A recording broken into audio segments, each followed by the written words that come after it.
Pinasusuko na ng NBI si Pastor Apollo Kibuloy na nahaharap sa mga kasong child at sexual abuse. Siya na lang kasi ang tinutugis ngayong sumuko na ang 5 niyang kasamahan. Live mula sa Davao City, nasa frontline ng balitang niya, si Jenny Dongon. Jenny, anong update dyan? Cheryl, tanging si Pastor Apollo Kibuloy na lang nga ang tinutugis ng mga otoridad. 5 kasi sa mga kapwa niya akusado sa kasong child abuse, sumuko na sa NBI. Pinakahuli dyan ang 2 niyang personal assistant na sumuko kaninang umaga.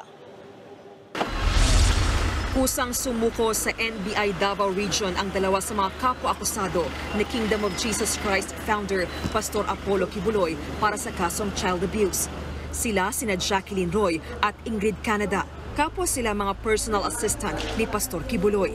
Nagpadala raw ng surrender feelers ang 2 matapos sumuko kahapon ang 3 pang akusado na sina Crescente Canada, Pauline Canada at Sylvia Simanes. When they knew that they have already a warrant of arrest and they don't want that they will hide all the time while nakapending itong kaso, so they turned to us.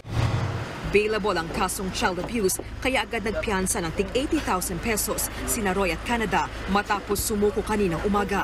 Tanging si Pastor Kibuloy na lang ang hindi pa rin lumalantad kaya itinuturing na siyang pugante ng mga otoridad. 2 kaso ang kinakaharap niya sa Davao Regional Trial Court.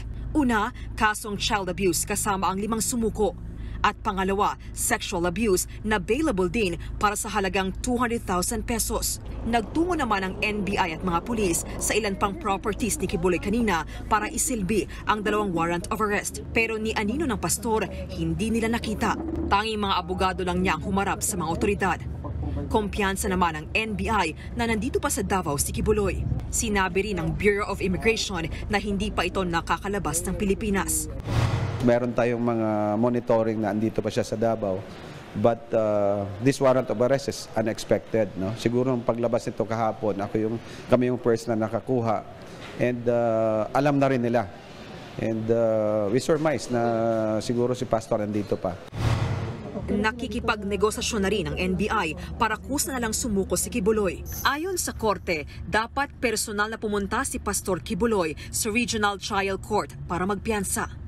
Ang tanong, dahil bailable ang mga kaso laban kay Kibuloy, papakawalan din ba siya katulad ng 5 mga sumukong akusado? Automatic yan, since alam na rin namin na meron siyang contempt warrant sa Senado and sa Congress. Once na mahuli natin si Pastor Kibuloy, automatic, kasi bailable man to dito, he will be turned over to Manila. Cheryl, nakatutok na ang binuong tracker team ng PNP, NBI at Intelligence Community para arestuhin si Kibuloy. At lalo't may 10 araw lang na binigay sa kanila ang korte dahil kung hindi nila maaresto si Kibuloy sa loob ng 10 araw ay ibabalik sa korte yung 2 arrest warrant at maghihintay ulit sila ng panibagong warrant o kung ano man yung magiging desisyon ng korte laban sa 2 kaso ni Pastor Kibuloy. Cheryl. Maraming salamat, Jenny Dongon.